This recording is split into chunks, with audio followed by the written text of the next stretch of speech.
Okay, here we are. We've got our last non-conference game this weekend. Obviously, the non-conference season hasn't been kind to us, but we get a chance to play what may be a ranked team on the road in La Tech, and we're enthused about that opportunity.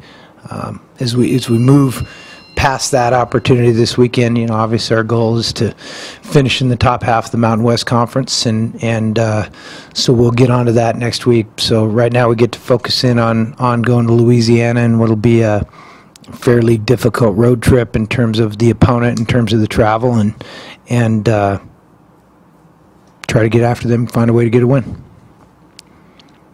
When you look at tape on Louisiana Tech, I think they've been putting up so many points on opponents. What's the biggest thing that they've been doing that's working so well for them? A couple things. I'm looking at their depth chart because it's early in the week, but we were just talking about it, Steve and I, out there. One thing that is interesting, in their last 11 games, they're plus 24 in turnover margin. So they're not giving it up, and they're taking it away at a rapid rate.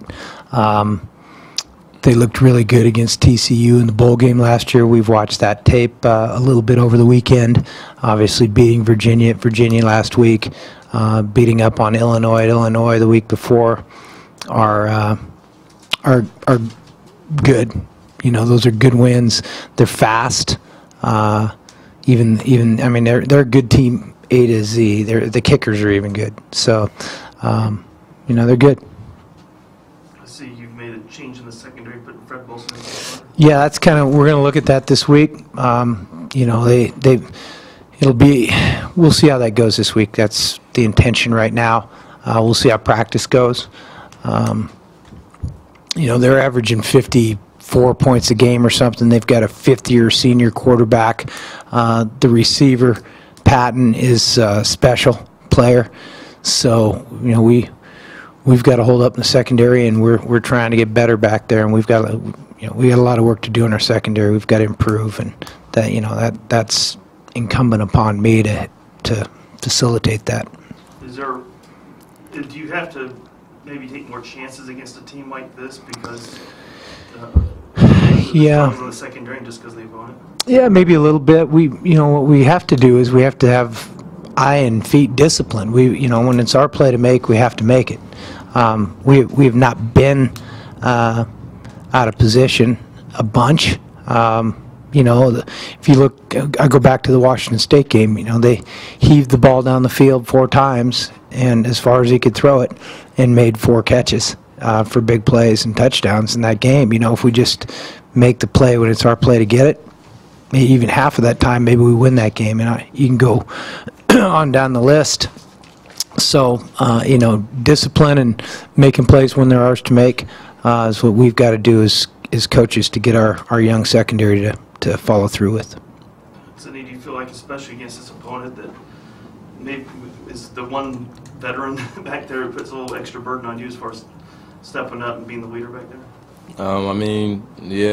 From what I heard, they're throwing the ball around. So as far as secondary goes, when the ball's thrown our way, we got to make a play on the ball, whether it's a PBU or an interception. So.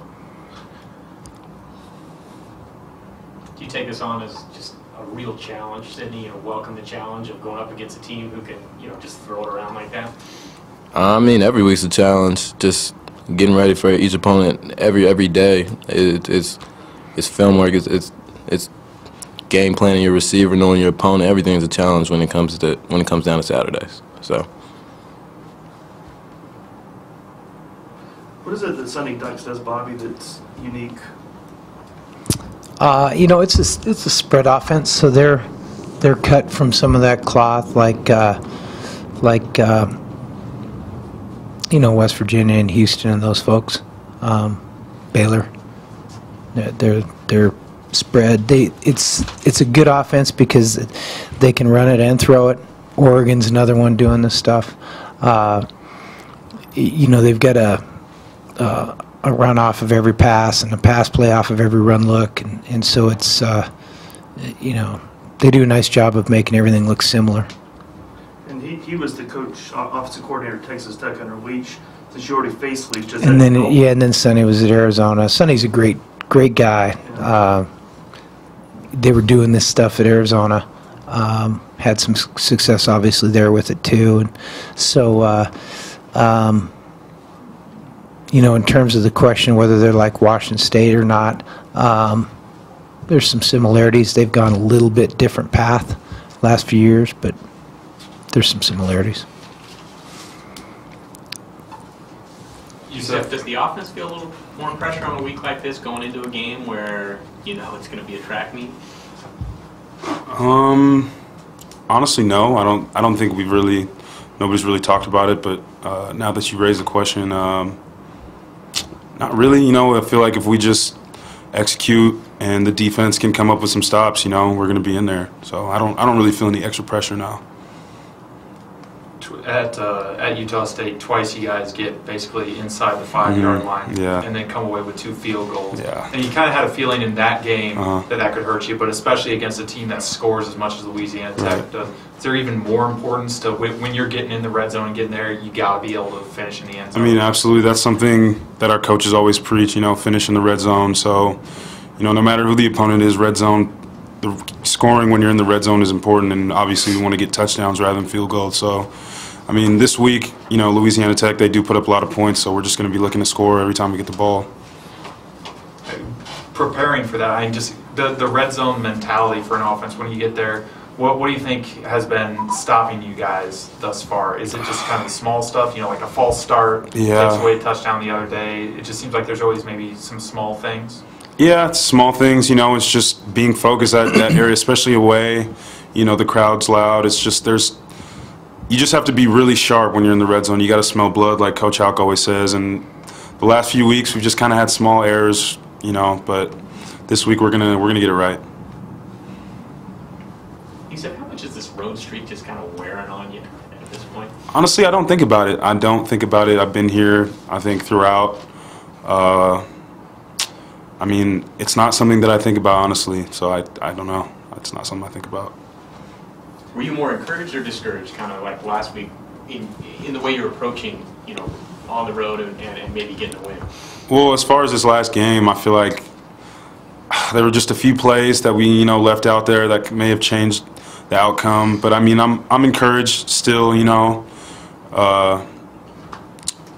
don't know. That's all I have to say, really. Bobby, Yusef obviously seems to be okay. What about Boyko? Keep asking that question, keep answering it the same way. I think he'll play. We'll be out there running around here in about an hour and a half, and my assumption is he'll play this week. How important would it be to get him back in the lineup? Well, again, in the fourth quarter the other night, not having both starting tackles was substantial to us. It didn't help us. Like Yusef just mentioned, we're probably 3 or 4 plays would probably be the difference in that game last weekend. And it was a great football game. They put us away with the 2 screenplays in the fourth quarter that broke our backs. But a couple plays here and there could probably make a big difference. And obviously having our starting tackles would help our offense. What happened to Yusef in that game? Twisted his knee up a little bit.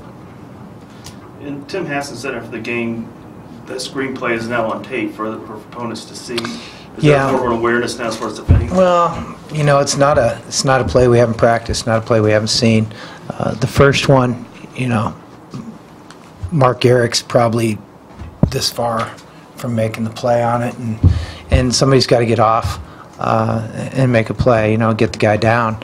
The second one was so the first one, they made a good play. You give them credit, and the quarterback kind of fitted over a guy in between the coverage, and the second one was a really bad play by us. We took bad angles. We ran under blocks. It was a really poor play by us. So that's the one that's most concerning. We need to fix that one. The first one, they're going to make good plays too. Coach, I don't know if you've played at Louisiana Tech before or not, but Have not been to Ruston. You always hear, everybody always says, oh, Ruston's such a tough place to go to a play. I mean, Yeah. you don't have experience, but what have you heard as far as what makes it so difficult? Well, the thing that makes it difficult is they've got good players and good coaches. That's what makes it most difficult. The Monroe Airport shut down right now. We just found that out, so that's we're going to fly into Shreveport and drive a little farther, and there's just some things, some gymnastics to get in there. But the hard, yeah, whatever. Yeah, you guys, news to you guys too. There you go. No, at least our plane can't get in there. Maybe the crop duster will go. I don't know. So you guys can figure that out. But the thing that makes it tough is they've got good players and good coaches. Really good. I'll be interested to see if they're ranked. When's that come out? Tomorrow, right? It was today. I don't. They weren't.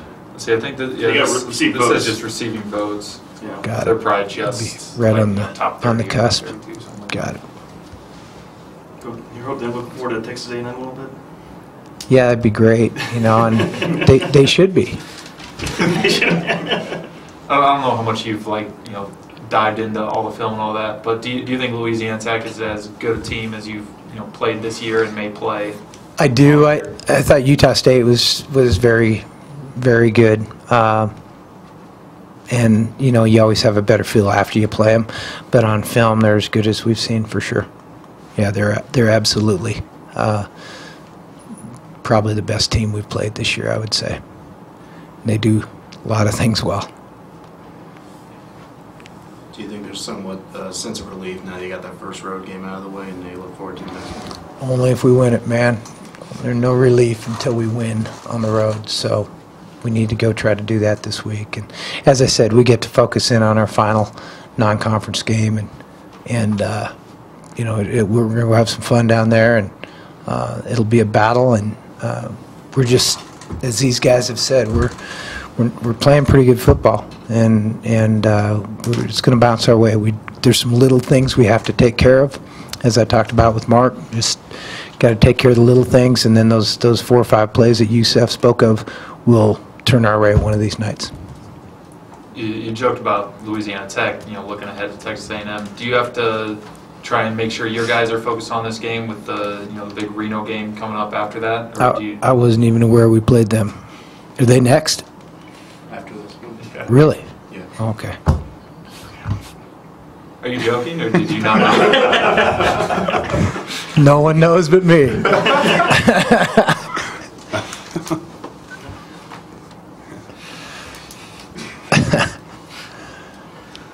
Are we kind of at a little bit of a tipping point, maybe with the fan base kind of looking ahead to Reno, in the sense that how great would it be, to have a little momentum coming into that game, also for the community as well?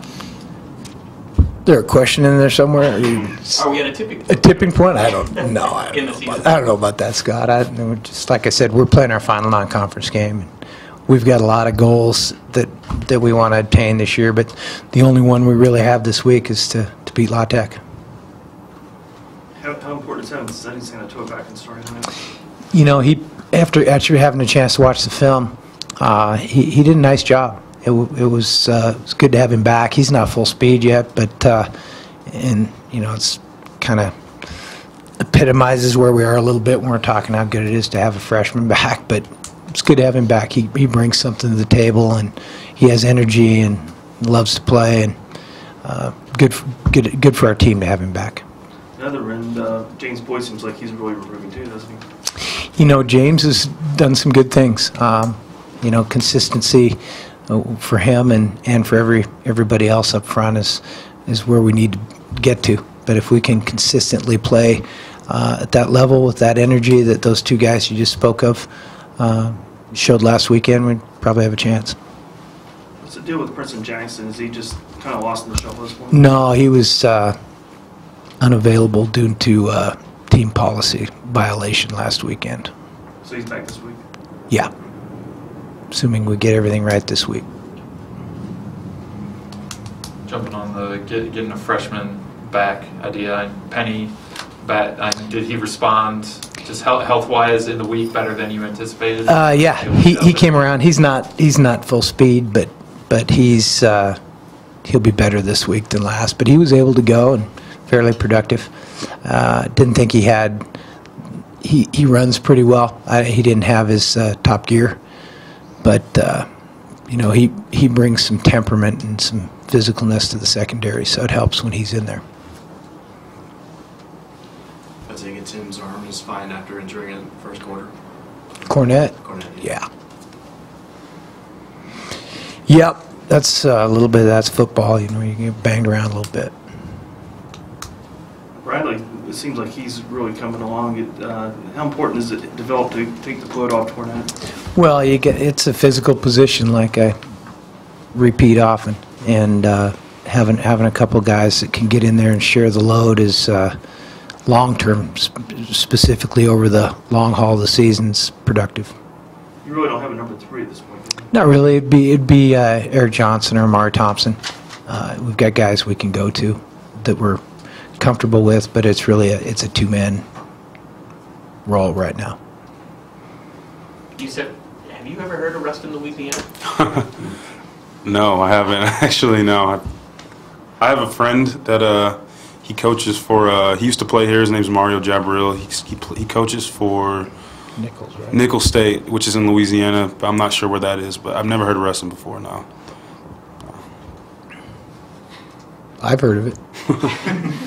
There was There was. Yusef, what did you see from Nick in his first road start? I mean, in the huddle and everything, did he seem to be about the same? Yeah, Nick is he's as cool as ice, man. You know, he's very composed. For being so young, it's kind of shocking how much he can command the huddle, how composed he is. He never really gets rattled, no matter what. So he's just consistent and he's calm and collected. Yeah. It was loud in there Saturday too. Yeah, it was. It was good by him.